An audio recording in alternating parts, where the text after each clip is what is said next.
Southern Rural Development Center here at Mississippi State University. And today we have the honor to host week 5, our final session, meeting, the title is Meeting, Planning, and Coordination for Success. And the whole curriculum is Who Will Fill My Shoes? Succession Planning for Landowners, Farmers, Forest Owners, and Family Businesses. This material, again, is based on the work supported by the National Institute of Food and Agriculture and the U.S. Department of Agriculture, but any opinions, findings, or conclusions or recommendations expressed in this publication are those of the authors and do not necessarily reflect the view of the U.S. Department of Agriculture. We always record our webinars for y'all, and they'll be posted on that private SRDC website along with today's PowerPoint and any handouts that we recommend. And you can go back and if you've missed a week, you'll be able to see the videos from previous weeks as well as those additional handouts. So please, again, feel free to ask any questions using the chat feature. At the very end, our presenters will address them at the end of our time together and cover as many of those questions as they possibly can. So for the final time, I want to introduce our presenters for today. We've got Renee Wyatt. She's the Research and Extension Specialist for the North Central Regional Center for Rural Development, as well as the Family Business Management Specialist for Purdue Institute for Family Businesses. Dr. Kurt Smith, he is Assistant Professor of Forestry and Environmental Resources at North Carolina State University, and Dr. Rebecca Smith, Associate Extension Professor here at Mississippi State University Extension. With that, I'll pass it over to Dr. Smith and we'll get today's session started. Awesome. Thank you, Roseanne. And thank you again to everybody for being here, especially if you have been with us this whole time or if you're joining us through the recording. So we appreciate your time and energy and your excitement and your really positive feedback that we've been getting. So we want to give a shout out to all of the organizations that have made this possible, including the North Central Regional Center for Rural Development and the Southern Rural Development Center, as Roseanne has just talked about, NC State University, where Kurt is from, and Purdue's Institute for Family Business, where Renee is, and I'm at Mississippi State. So we've been talking about succession planning, and it's a lot more than just the details, though lots of the details. And what this curriculum is really intended to do is to help give a whole wraparound, comprehensive approach as we are building our skills to work with families. And so it's these hard skills and soft skills. So if you're just joining for this one, be sure that you go and look at the breadth of the curriculum materials. So lots of really good stuff. And we've already gone over the authors. This is where, for those of you that are in the educator hat, would put your information when you bring this to your audiences. Rosanna is going to take us through at the end of this session about where to find all of the goodies. So hang on for that. But before we begin, we want to have a couple of disclaimers. This is general information. So locality is very, very important in the law. So we have to be cognizant of that. We have attempted to write a succession tools that would be applicable, but just know that this is not legal advice. This is absolutely education, and we want, as educators, it's important for us to stay in that lane. And so we want to help you get prepared or help you prepare your audiences to be able to go to an attorney and all the other professionals we talked about, to be able to get the decision, get good advice, and get your your succession plan off the ground and through the finish line. So these are tools that can help you get prepared to see those professionals and to do this work as much as you can so that you can lower the time and the bill. When you're working with audiences, we put this slide in here just so that you can kind of help them realize that you're going to be doing general education. What we're doing is general. So when we say no personal stories, it's easy to get sidelined and navigate, stuck. Not that personal stories are not relevant and important, because they are, but we just want to be careful about how we engage them. We don't want to shut people down, but we don't want to have certain it be taken over, right? And not be able to get out. We also don't want people sharing things that are private as well. So also a way to protect time as well as information. Okay, so succession planning and estate planning, we just want to make sure we're on the same page. This is a reminder that there is lots of handouts with this curriculum, and there is a handout which you can use as a way to like a vocabulary activity. But just so that we are all on the same page, just a little reminder that succession, as we're using succession planning and estate planning, we're thinking about succession planning, we're thinking about the transfer of management and ownership during the life of the owners. And estate planning, so the succession planning will feed into an overall estate plan. And that is plan for the person, again, transfer of personal assets and property that will transition after the owner passes.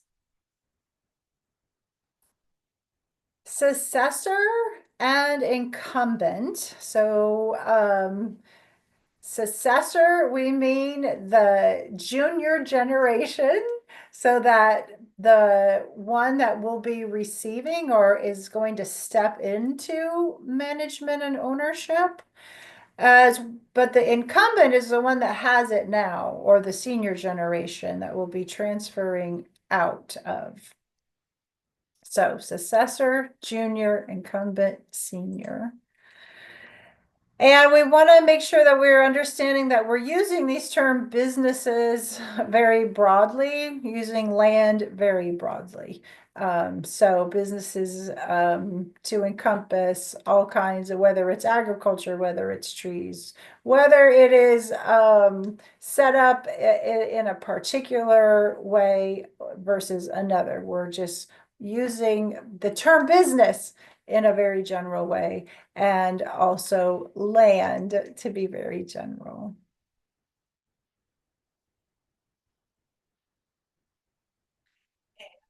All right. Thank you for setting that up, Becky. Appreciate that. And just a couple of quick slides for me. We're going to talk about the purpose, challenges of meetings. Do we need to have meetings?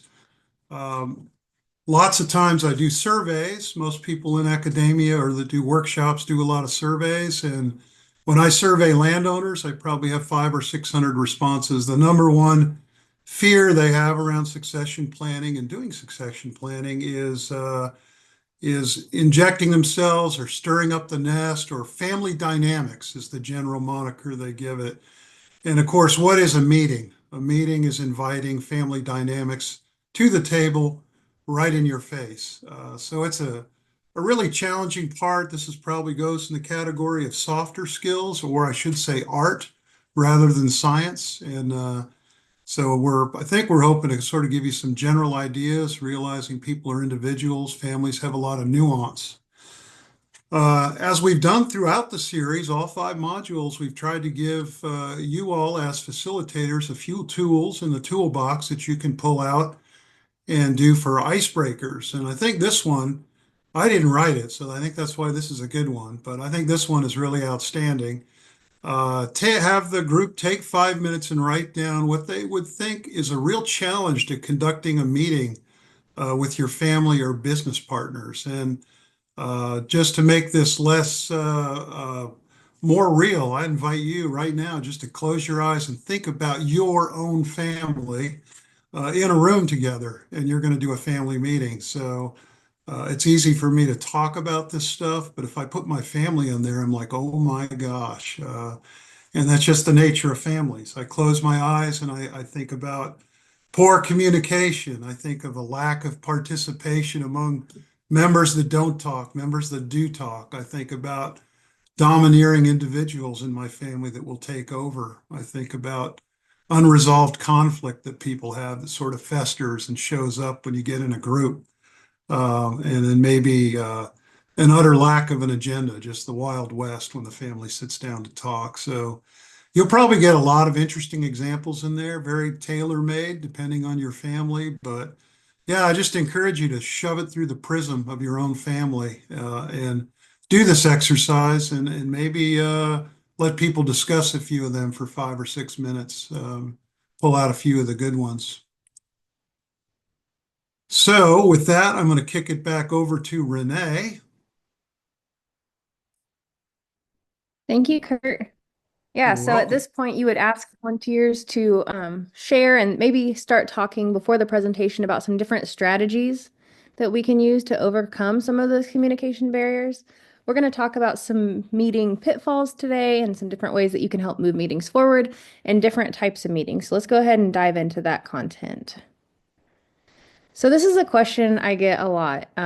If you would ask farm families, farmers, farm businesses, forest owners, do we need to have meetings? Most of them would say, oh, no, we're fine. But I will tell you from surveying farm businesses, when we recently asked, what kind of level of conflict does your family business, does your farm business have? Most of them said, oh, we don't have any conflict. And then we said, okay, so when do you talk about issues? And they say, only when needed. We don't want to have more meetings than we need to. Now, if you remember from our first session, we talked about conflict. A lot of farm business owners are conflict avoiders. So do you think they're going to bring up conflict when it occurs? Probably not. Are they going to set a meeting that they know might be contentious and cause family issues? Probably not. So we're going to give you some tips and some ideas to maybe have more meetings with your family to try to plan better, because really communication is at the core of succession planning, and you really do have to have meetings to move things forward. So if somebody asks, why have meetings? So the first reason to have one is to openly discuss issues related to the land or business operation. We might be talking about family-owned forest, we might be talking about a business entity, we might be talking about farmland, but having those meetings is really important. One thing that you can do by having these meetings is make sure everybody is on the same page. Everybody hearing the same words at the same time can go a long way when we're talking about succession planning and communicating with all of those different people from all of those different places.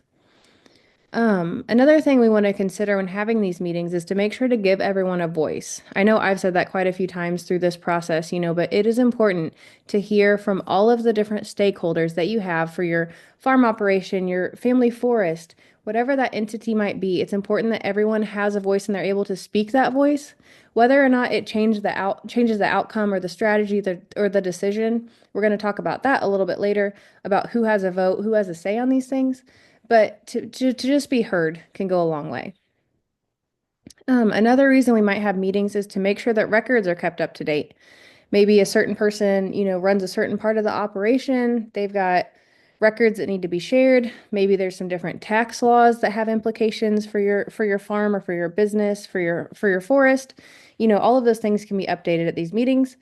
And lastly, really the reason why we're here today is to talk about moving the succession plan forward, and meetings can help that. So from being in some of these succession meetings myself, both personally and professionally, so I've put together some common meeting pitfalls that we have. Number one would just be not having meetings. If you don't have a meeting, you're not going to discuss things, you're kind of at a standstill, right? Another one can be not having timely regular meetings. So if there's a pressing issue, we probably need to schedule something sooner rather than later, even if we know it's going to be painful. So having timely meetings and having them on a regular basis is really important.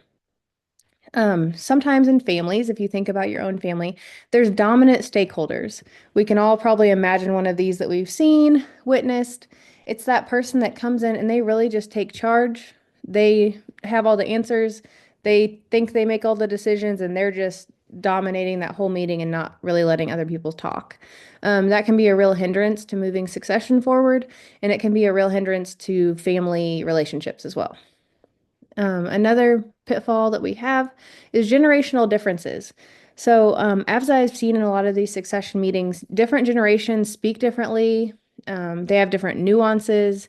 They have different goals. They have different ways they communicate and like to be communicated to.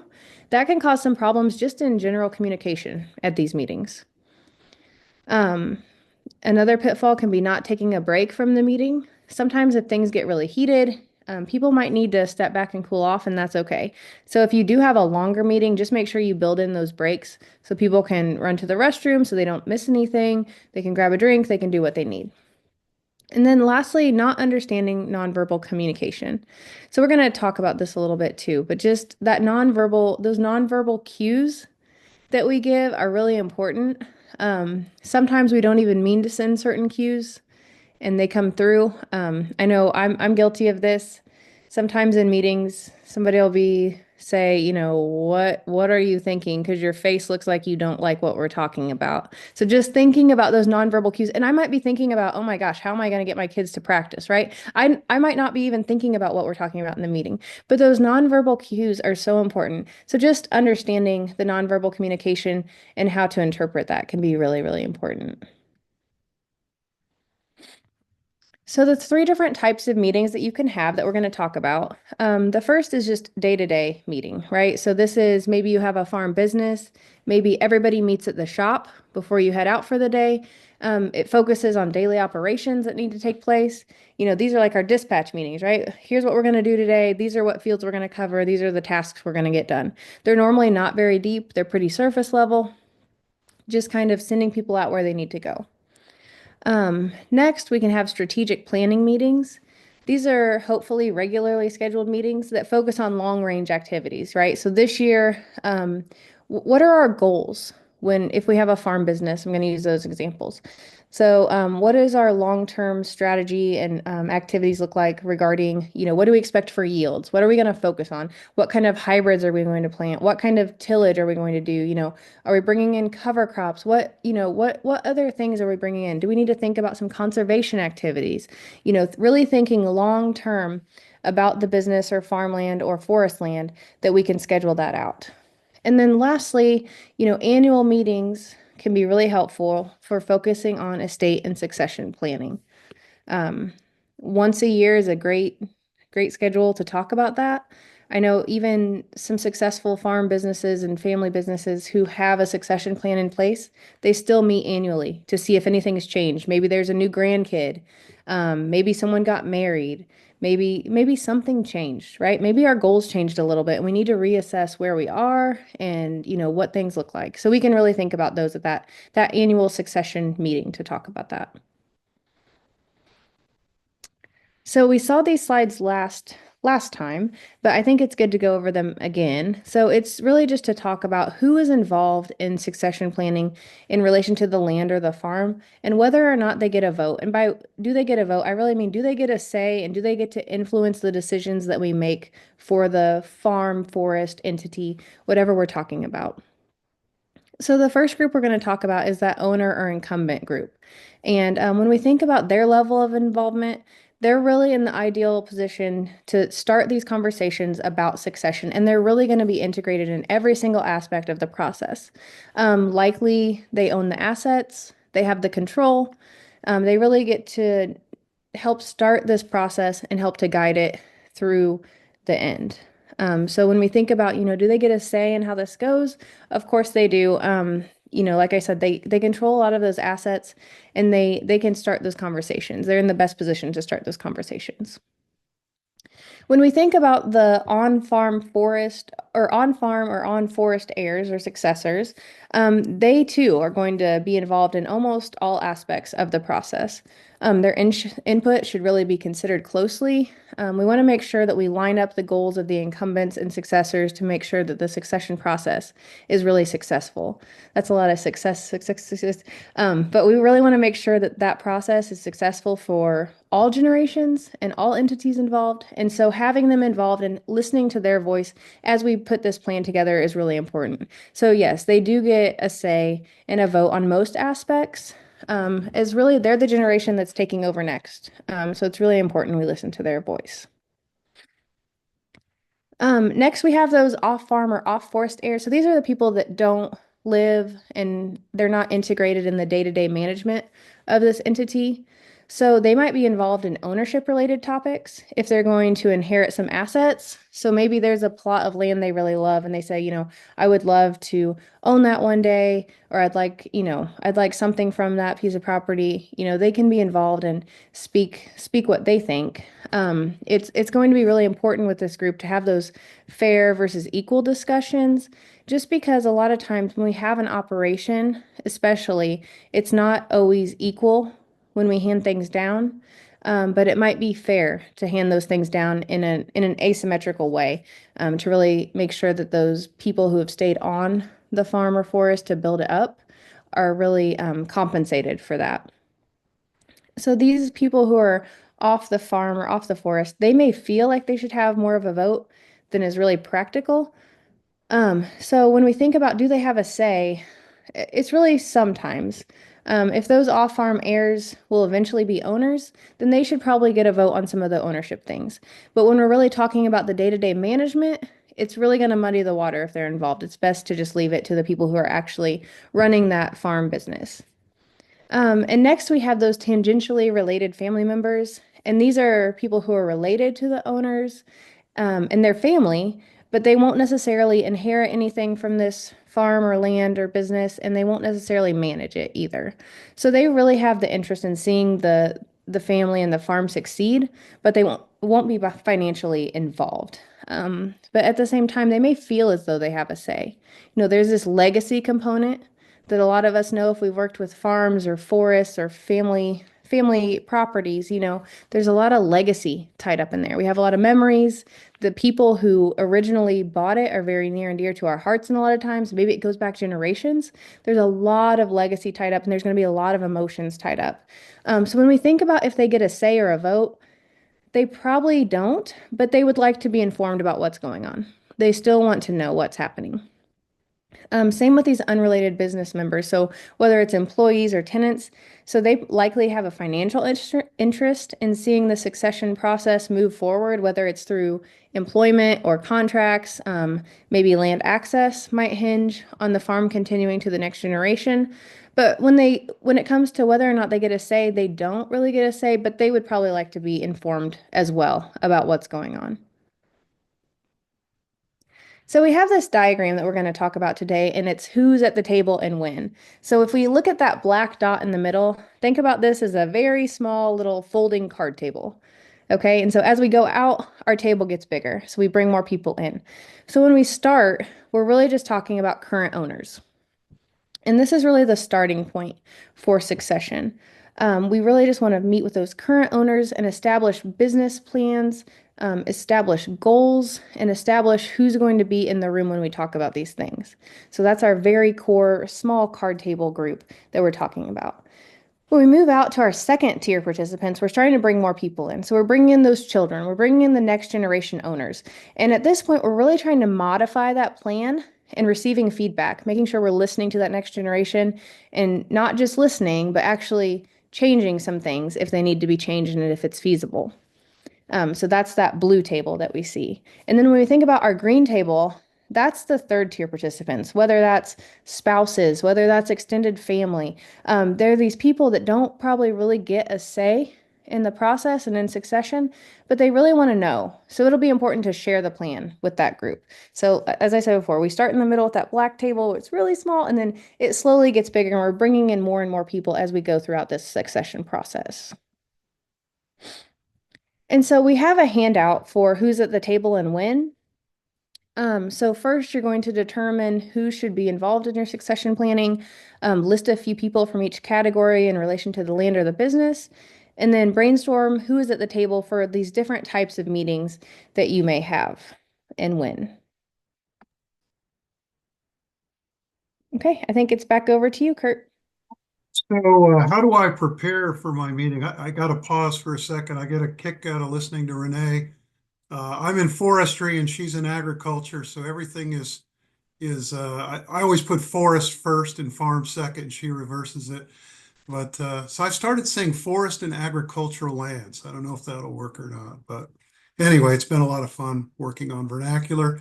But how do I prepare for my meeting? So just a few things. I think a lot of them are kind of intuitive, but well worth review. And again, putting yourself in the place. So certainly the first thing is to invite the right people to the meeting. And I think Renee has already done a good job of sort of hinting who that would be with the 3 circles. The second one is having ground rules for the meeting. And I think that's really important. There has to be some sort of structure to it in order to keep it focused, in order to keep it civil. Sometimes if I call it putting things in the parking lot, if things are irresolvable or heated, I say, let's just put that in the parking lot. We'll come back to that later. Let's move on to the next. So going over some ground rules about how to handle the meeting itself. Maybe it could be nobody has more than 2 minutes to talk at one time. It could be a lot of different things. The third one here is developing an agenda, and this is super important, right? So just like the skeleton in your body sort of dictates the form and shape of things, an agenda does the same thing for a meeting. You've got to have some sort of a framework to work from, and that keeps people that are inclined to rabbit trails, and these tend to be really creative people that like long meetings. And it also sort of keeps the entire thing on track so that you're moving forward as a whole rather than just individuals taking over the meeting. It also sets time frames as well, typically, when you start and when you finish. I would say that's really important as well. Avoid having the meeting at the kitchen table. I think that's code word for too much informality, whether it's at the kitchen table or elsewhere. Make sure it has the form and function of a business meeting of seriousness, not seriousness in the point of being tense or uncomfortable, but serious in what you're trying to accomplish. And so you want to have that feel about a meeting as well. Really important is allowing everybody to share their opinion. This is the one where I think most meetings fall apart. If it's almost good if you're the one that set up the meeting or you're hosting the meeting or moderating the meeting, sometimes is the term. It's good for you to have some sort of skill to try to elicit opinions from people. Some people simply will not open up or let you pull it out of them unless they're invited. They're just natured that way. So it's really up to you. The result of doing that sometimes can be you think you have an agreement in a meeting, but people that have not expressed their opinions are driving home thinking about it. Then they go home and talk to their families and spouses about it. And they didn't have a say at the meeting. You can certainly say, oh, well, that's their fault, but you're trying to get to a collective decision of good quality. So what you really want is everybody's opinion at the table, regardless of it. And then respecting each other's time. This is my favorite because at the university, we have a lot of meetings. Really, people's time is valuable. It depends on where you are in life, I suppose. But some people absolutely feel tormented with time. And so they set aside a set amount of time, travel to and from. Their day is a lot more regimented, maybe, than a retired person's. So it's really important to respect each other's time to keep the meeting from falling apart. And then also the last thing is deciding to talk about how decisions get made and maybe even listing out those decision points and how they're going to happen. So there definitely should be somebody taking minutes, highlighting those decision points and then how they're actually going to happen. So John Smith is going to take care of this. Jane Doe is going to do this, and so on and so forth. And they're going to be made in this context, et cetera, et cetera. So these are, again, I think they're kind of self-intuitive, but at the same time, worth your consideration if you're getting ready to go into the realm of actually having a meeting.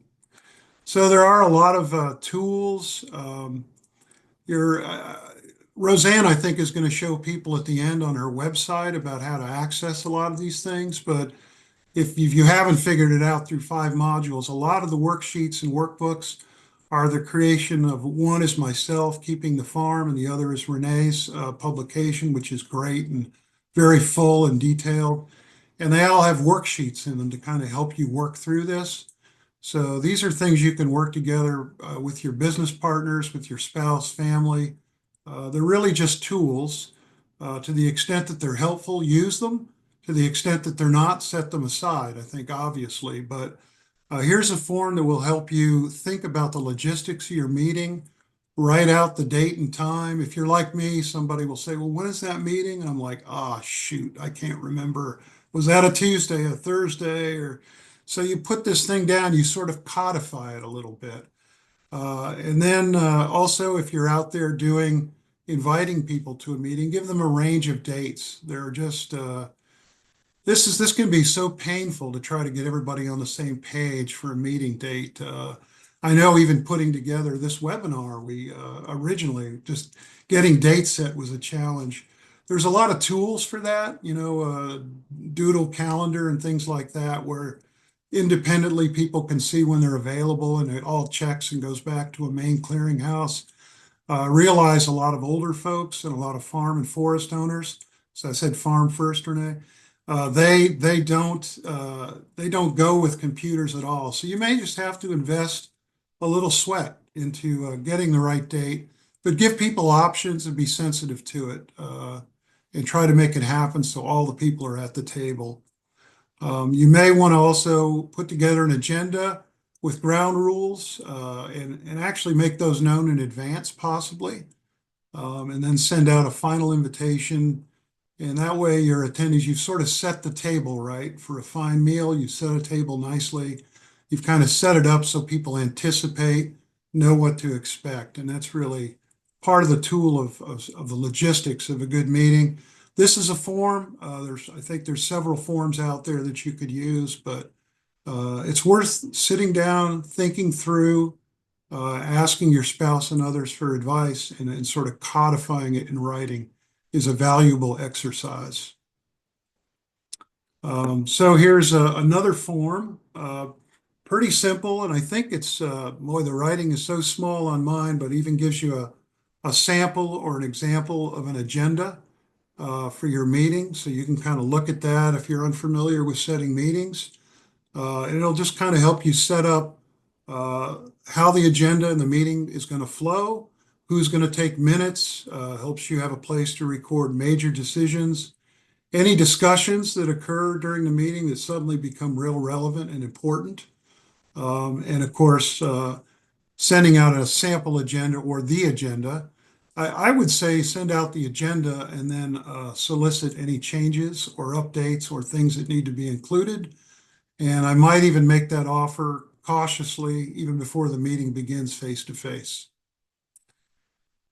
So mentioned earlier, nonverbal communication. I think this is kind of a weird one for me to talk about, but different people, I think, are more intuitive about this kind of thing.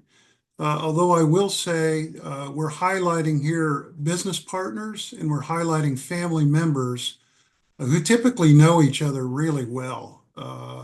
Like I think most of us, our spouse can do practically nothing, and it's like, oh my gosh, something's up, right? So nonverbal communication is actually very powerful, particularly when you know people, which most family and business members do. So pay attention to those things. Those are good clues. Sounds, laughing, that could be lack of comfort. It could even be, I don't respect what you're saying. It could be a lot of different things, right? Other things, getting close, invading somebody's space. I've seen people when they're they're angry, they will violate somebody's space and go sort of nose to nose, if you will.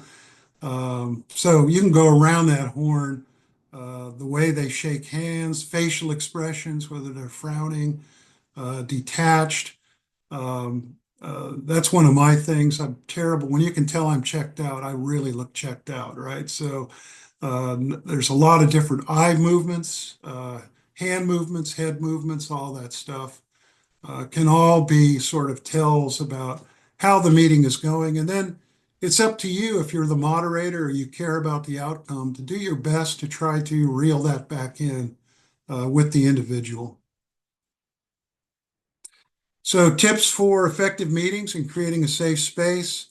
Obviously, here's a few ground rules. I don't think these are by any means inclusive, probably not intended to be. Families are so different, it might be, my great aunt is allowed 20 seconds to speak and not a second more. I have no idea, but families have nuance about it. So taking your turn to speak is one. A lot of people take over a conversation by finishing a sentence or a thought and injecting their own, side railing somebody who's maybe more passive. And then they tend to shut down. Take your turn to speak. Listen and respect everyone's opinions and ideas. This is something you can practice and get good at. I think it's one of these skills you definitely learn instead of just looking for what you disagree with and launching. You learn to respect opinions and ideas, let them get a complete and full hearing. Learning to be a good listener instead of maybe going through our minds, which is a lot of people are prone to be going through, what is my next talking point? What do I want to accomplish? What am I doing? Rather than really listening to the person. And if you've ever had that experience, the person seems disconnected from the conversation after that because they're kind of lost in their own thoughts and they're not listening. A really good one, I use this a lot, is to ask a clarifying question or ask them to repeat what they said or ask a clarifying question. So what did you mean exactly when you said, did you mean this or did you mean that? So seeking clarity from people. Sometimes people speak in metaphors. Some people do stream of consciousness. Clarifying questions can benefit the group enormously. And always try to detach yourself from the person. Think about the subject matter. So don't critique the message. It's fine to do that respectfully, but not the messenger. Or else it becomes more of a realm of less of ideas and more about people. And you don't want that. You want to keep it, I don't want to say professional, but maybe that's what I mean. I don't know. So clean anyway. So I think, let's see, I think we've hit some of these. Obviously, start and end on time. We covered that a little bit earlier. Staying on topic, we've talked about people that wander, and including the person running the meeting. Making sure that we share all the meeting notes after the fact, the action plan, honor anything that we've agreed on together as a group, and then taking steps to ensure that everybody participates is really important and agree on a process for important decisions. In my mind, when I'm going through these slides, I'm mostly thinking about the owner. I'm mostly thinking about the incumbent, I guess is the right word we're using. But in reality, for some key meetings, and I'll throw this out too, it may be good to have an outside person run the meeting, depending on the topic. When you get into maybe succession planning or estate planning, you might be looking for a trusted family member, a pastor, an attorney, a professional mediation person. Just depends on how strategic and how intense you expect the subject to be. But it doesn't have to be you as the incumbent necessarily running the meeting to represent your interests. Other ones, rotate the meeting leadership. I guess that depends on the business, certainly, but yeah, anytime you can share that, that's a good way to train people to take over one day, develop other people's skills, develop their confidence, develop their ability to test ideas with people. Come prepared. I think that should go without saying. That one is pretty intuitive, I think. Other tips, no side conversations or comments. That sounds like my staff meeting at the university. So, yeah, just like all these little circles develop and then pretty much the meeting is not going on anymore. So you really want to try to enforce one conversation at a time. Again, there's an art to doing that too, without calling people out rudely, but softly and gently. Humor sometimes can bring people back, but always want to be honest and respectful, even when you're shutting down side conversations. Um, Very polite and decent to provide an agenda in advance. One thing people do sometimes inappropriately is try to control the circumstance by controlling the agenda and not exposing the agenda till the last minute. They can kind of control things and think things through better. That's not a good way to do a meeting. You want people to have forethought, be able to have people process and think through what we're going to talk about in the meeting.